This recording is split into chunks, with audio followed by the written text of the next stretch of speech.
እግዚአብሔር ማንንም በክፉ አይፈትንም። አብርሃም ለሚስቱ አልተናገረም። ይዞ ሄደ። ልክ ይዞ ሄደና አሁንም ተራራ ላይ ነው የሚሰው። እኔና ልጄ ሰውተን እንመርሰለው። አባቴ ወይ የታለ መስዋዕቱ በግ ሲለው የመስዋዕቱን በግ ማን ያዘጋጃል? ለምንድን ነው እንደዚህ ያለው? በግ አልያዘማ፣ ጥጃም አልያዘማ፣ የሆነ ነገር አልያዘም።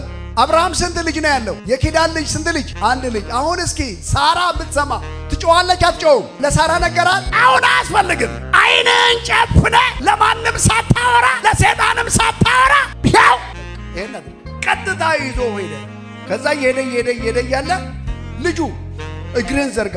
እሺ እጄን ሽማግሌ ነው ያኛው ወጣት ነው። ቢላ ሲያነሳ አባዬ አልፈልግም ብሎ መሮጥ አይችልም። ዛሬ የሆነ ሰው በጌታ በኢየሱስ ስም እሺ ብሎ ይታዘዛል። አንተ ሰው እየነገርኩ ነው፣ ታሪክን የሚቀይር ነገር እግዚአብሔር ዛሬ ያደርጋል። አሜን በል። እኔ ለብልጣ ብልጥ ሰው አይደለም እየነገርኩ ያለሁት፣ ለሆነ ካልኩሌሽን ለሚያደርግ ሰው አይደለም እየነገርኳችሁ ያለሁት። ነገር በህይወት ታሪኬ ተናግሬ ማላቀውን ነገር ነው እየነገርኳችሁ ያለሁት። ከባድ የምትለው አለኝ የምትለውን ነገር ሰዋ ዛሬ። ከመቼ ጀምሮ? አሁን አይደለም ከዛሬ ጀምሮ አስብ። ቤት ስትገባ እንዳይጠፋ፣ ስትተኛ እንዳይጠፋ እየነገርኩ ነው ያለሁት። እግዚአብሔር ታሪክን መቀየር ይፈልግ። ለማንም አታማክሩ ይሄን ጉዳይ። የመጨረሻ ውሳኔ ዛሬ ማን እንደሚወስን ባላውቅም ቢላውን አነሳ ሊያርድ። ልክ ቢላውን ሲያነሳ ምን ሊያደርግ ነው? ሊቆርጥ ነው። አሁን የሆነ ሰው የመጀመሪያው ለምሳሌ እያልኳችሁ ያለሁት ከባድ ነገር ነው። ማረድ ካለበት ሰው አለ።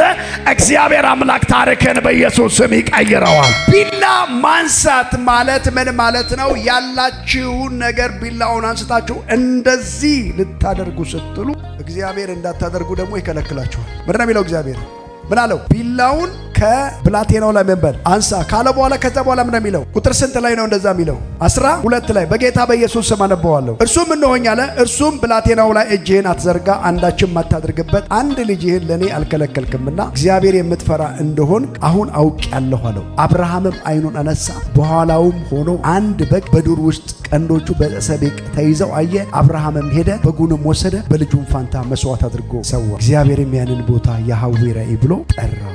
እግዚአብሔር ለአብርሃም ሲናገረው ለማንም አልተናገረም፣ አደረገ። የሰማችሁኝ ነው? ሰዋ ነው የሚለው። ስለዚህ አሁን የምነግራችሁ ነገር እኔ ስሰብካችሁ የተነካችሁ ሰዎች ይሄንን ነገር አደርጋለሁ ብሎ ከልባችሁ ጋር መንፈስ ቅዱስ የነካችሁ ሰዎች ሪል ጌታ እያወራችሁ ነው። ለሞቅታ እንዳታደርጉ። ማንም ሰው አይ እንዲህ ተብሎ አይደለም። ልባችሁን ይሄ ቃል ውስጣችሁን የነካችሁ ሰዎች እናንተን ሰዎች እግዚአብሔር ይፈልጋል። እየሰማችሁኝ ነው? ሁሉንም አይደለም አሁን እግዚአብሔር የሚፈልገው፣ የሆነ ሰው እግዚአብሔር ይፈልጋል። ያ ሰው የተነካ ሰው ካለ አሜን እኔ ነኝ ብሎ ከሆነ አሜን ይሁንለት። እዚህ ጉባኤ ላይ የሚያበቃ ነገር ሳይሆን ከእግዚአብሔር ጋር ከመጣው መልእክት ጋር ተገናኙ። ቤት ይሉና አሰላሱ። እግዚአብሔር ምንድነው ምሰዋው በሉ። አሁን እዚህ ጋር ብቻ አይደለም ምን ልሰዋለ፣ ምንድነው ከኔ የምትፈልገው በሉ። እየሰማችሁኝ ነው? ምንድነው ማደርግልህ በሉት። አሁን እኔን ሰምታችሁኛል። ሪል የእግዚአብሔር ድምጽ ከሆነ እንቅልፍ ይነሳችኋል። በቃ ያንን ነገር እስከምታደርግ ድረስ እረፍት ታጣለህ። ይሄ ነው የእግዚአብሔር ድምጽ። አዎ የሰው ሐሳብ ትንሽ የሆነ ሞቅ ያደርጋል። ይሄ ሐሳብ የእግዚአብሔር ሐሳብ ነው ብላችሁ ወስዳችሁ አዳምጡት። ምን ላድርግ በሉት። ይሄው አምላክ እግዚአብሔር የሚያደርገውን ታያላችሁ። ስለዚህ በህይወታችሁ ላይ ሞክራችሁ የማታውቁት ነገር፣ ለምሳሌ ከባባድ ነገር ወስኑ። በህይወታችሁ ላይ ለእግዚአብሔር ወስኑ። እግዚአብሔር የሚሰራው በህይወታችሁ ታያላችሁ።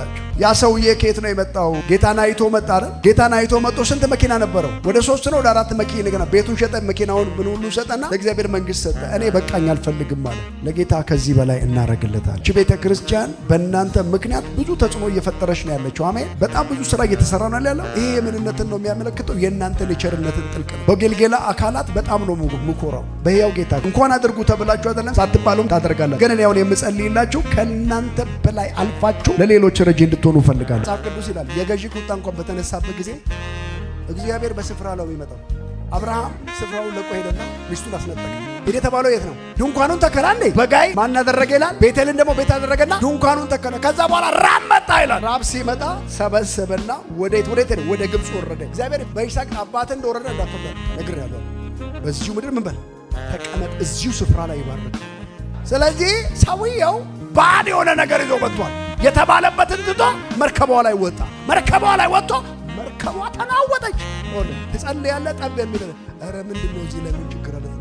ከዛ በኋላ እንደዚህ አለ፣ ጥፋተኛው እኔ ነኝ ቶሎ ብለህ እኔ ወሩኝ አለ። አንተ ነህ እንዴት እንደዚህ አወጡትና ዕቃ ቢወረውሩ አይቆምም፣ የሆነ ነገር ቢያደርግ አይቆምም። እውነትም ሰውየው ሲወረወር እግዚአብሔር ራሱ ሰነበር ያዘጋጅቷል። አንተ ማጠፋም ብሎ አዘጋጅቶ ሰው እንዳይጠፋ እግዚአብሔር ወርውሩ ብሏል። ሰዎቹን አደፋፈራቸው። ልክ ሲወረውሩ መርከቧ ሰላም ሆነች።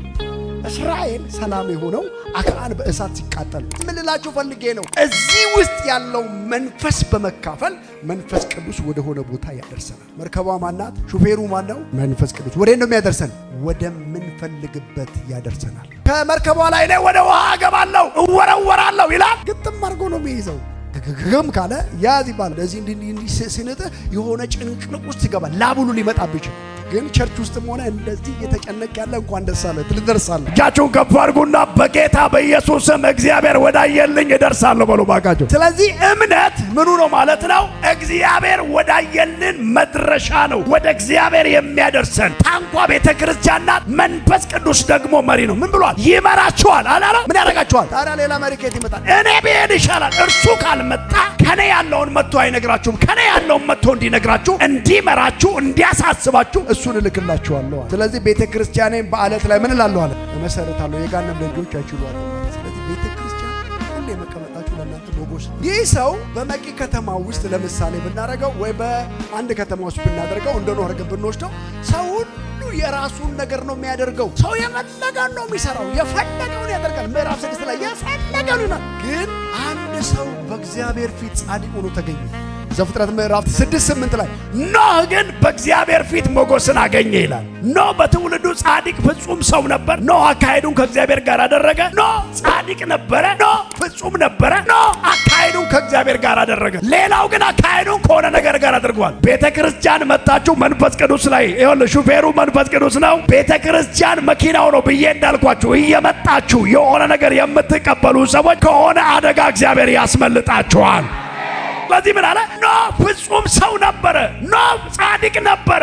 ኖህ አካሄዱን ከእግዚአብሔር ጋር ነበር ያደረገው። ሶስት ነገር በጣም ነው የሚናገረው። ፍጹም ነበር፣ ጻድቅ ነበር፣ አካሄዱ ከማን ጋር ነበረ? ሰው ግን እንደፈለገ ነው የሚሄደው። እዛም እግሩን ይከታል፣ እጁን እዛ ይከታል፣ ምላሱን እዛ ይከታል፣ እንደፈለገ ነው የሚሄደው። እግዚአብሔር እንደዚህ አለው፣ ኖህ በምድር ላይ የሥጋ ለባሽ ሁሉ ፍጻሜ በፊቴ ነው አለው ለኖህ። ይኸውልህ ለማንም ለመላእክት አልነገረ፣ እግዚአብሔር ለማንም አልነገረም። ኖህ ጋር መጥቶ ተማከረ። ኖህ ሥጋ ለባሽ ሁሉ ፍጻሜ በፊቴ ነው፣ ይሄን ዓለም አጠፋዋለሁ ብሎ ሲል ለኖህ ነው እያማከረው ያለው። ዛሬ በሆነ በተኛችሁበት በሆነ ቦታ ላይ እግዚአብሔር የሚያወራችሁ ሰዎች አላችሁ። እየነገርኳችሁ ነው። ይሄ መንፈስ ዛሬ ይገናኛችኋል። ኖህ ሥጋ ለባሽ ፍጻሜ በፊቴ ነው፣ አንተ ግን በፊቴ ቅዱስ ነህ፣ አካሄድህን ከኔ ጋር አድርገሃልና በአንተ ምክንያት ልጆችህ፣ በአንተ ምክንያት ሚስትህ፣ በአንተ ምክንያት በምድር ላይ ያለ እንስሳ ሁሉ ሁለት አድርገህ። ከዛ ኖህ ሰማና በእግዚአብሔር ፊት ሞገስ አገኘና በእምነት። አሁን ይኸውልህ መስማት ማለት ሆነ ማለት አይደለም። እየነገርኳችሁ ነው። መርከባ ቤተክርስቲያን ናት። መንፈስ ቅዱስ ወደዛ ነው የሚያደርሳችሁ። ሰውየው ቁጭ ብሎ ይቀጠቅጣል። እንጨት ሲያመጣ መርከብ ሲሰራ ይመጣል። ዝም ብሎ ምን የሆነ ነው እያሉ ይስሙበታል። አንዳንድ ሰው ሁሌ ቸርች አዎ ቸርች ይኸውልህ ሞኝ ነው ይለዋል። ሰውየው ሞኝ ነው ይሉታል። ይቀጠቅጣል ሞኝ ምናምን ይላል። እሱ ይቀጠቅጣል። መርከብ እኮ ሰርቶ ያውቃል። ለመጀመሪያ በዓለም ታሪክ መርከብ የሰራው እንዴት? መንፈስ ቅዱስ እየመራ። አንድ ነገር ትጀምራለህ። እግዚአብሔር የሚያወራ ነገር አለ። እግዚአብሔር የሚያወራሽ ነገር አለ። እስከ ዛሬ ሰርተሽ የማታውቂውን፣ እስከ ዛሬ ሰርተህ የማታውቀውን ነገር እግዚአብሔር ያስጀምራል። ይህንን መንፈስ ቅዱስ ያደርጋል። ጩሁና አሜን በል እባክህ። ግን ኖህ ምን ነበረ? ፍጹም ነበረ። ኖህ ምን ነበረ? ጻድቅ ነበረ። ኖህ አካሄዱን ከእግዚአብሔር ጋር አደረገ። ኖህ አንድም ቀን እግዚአብሔርን በድሎ አያውቅም። በመሰዋት ይታወቃል። ስለ መሰዋት እየነገርኳችሁ ነው። መሰዋት በመሰዋት የሚታወቅ ሰው ነው። ለእግዚአብሔር ይሰዋል፣ ለእግዚአብሔር ያደርጋል። ከዛ በኋላ መጨረሻ ላይ እየቀጠቀጠ እንደዚህ ያለው እግዚአብሔር መጣና እግዚአብሔርም ኖህን አለው፣ አንተም ቤተሰቦችም ሁሉ ይዘህ ወደ መርከብ ግባ። በዚህ ትውልድ ቤት በፊቴ ጻድቅ ሆነ አይቻለሁና መሰከርለት እግዚአብሔር። በቃ አንተ በዚህ ትውልድ መካከል ጻድቅ ሆነ አይቻለሁ አለው። ጻድቅ ሆነ ምን ብላል? አይቻለሁና መርከቡ ውስጥ ግባ። ሁለት ተባት። ከዛኛውም አንተ አንበሳና ነብር የማይባላበት አንበሳና ፍየል የማይባል ምን አይነት ጸጋ ነው! አንበሳውን በማጓራት ታያላችሁ ያስፈራል። ምንም እርስ በርስ ሰላም ሆኖ እንደዚህ ጉባኤ ነው። ሁሉም እዛም ይቀመጣል፣ እዛም ይቀመጣል። ኖ ተው ካለ ተው ነው። እኔ ዛሬ በጌታ በኢየሱስም የማይቻለውን በሚችል በእግዚአብሔር አምናለሁ። አዲስ አሰራር እግዚአብሔር በእኛ ሕይወት ይጀምራል። ተመራምራችሁ ታውቃላችሁ? ሁለት ገባ ትላለህ። እስኪ ቆይ ነብርና ፍየል እንዴት ይስማማል? ወፎች እንዴት አይበላም? አንበሳው ለምን አይባላም? ለምን? እግዚአብሔር ዘግቶታል። እንዴው በቃ ጓደኛ አድርጎታል። አላየም እነኛ ሰዎች እግዚአብሔርን እያመለኩ እያለ ጠላቶቻቸው እርስ በርስ ምን ሆነ? ያኛውም ይሄን ይወጋና እስከሚወጋው ይጠብቃል እንዳይወድቅ፣ ያኛውም ይጠብቀዋል። ልክ ያኛው ወቅቶ ከዛ መልሶ ያኛው ጋር ሁለቱም ከተዋጋጉ በኋላ ይወድቃሉ። እርስ በርስ ጠላቶቻቸው ምን ሆኑ? ተረዳዱ ነው የሚለው። ማንን? ለእስራኤል ጠላት የነበሩ ሳያው የእስራኤል ጠላት ይመስለዋል፣ ይወጋዋል። ያኛውም ሳያው ጠላት ይመስል እርስ በርስ ነው የሚወጋው። እግዚአብሔር ጠላትን እንደዚህ ነው የሚያዘው። ስለዚህ ምን ነበር የሚያደርገው? በእምነት መርከብ ይሰራ ነበረ።